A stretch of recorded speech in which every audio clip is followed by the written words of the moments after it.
আল্লাহ পাক রব্বুল আলামিন সূরাতুল বাকারার মধ্যে জানায়া দেন, ইউতিল হিকমাতা মান ইয়াশা ওয়া মান ইউতাল হিকমাতা ফাকাদ উতিয়া খায়রান কাসীরা ওয়া মা ইয়াযাক্কারু ইল্লা উলুল আলবাব।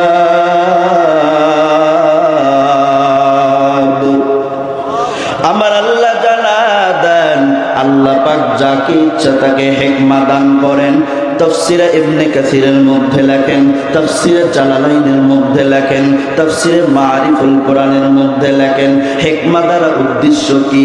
হিকমা দ্বারা উদ্দেশ্য কোরআন এবং সুন্নাহের গভীর জ্ঞান। এই কোরআন সুন্নাহের গভীর জ্ঞান আল্লাহ যাকে দান করেছেন, ওই ব্যক্তি কি হয়েছে জানেননি? ওই ব্যক্তি অনেক কল্যাণকর বস্তু প্রাপ্ত হয়েছে। সুবহানাল্লাহ।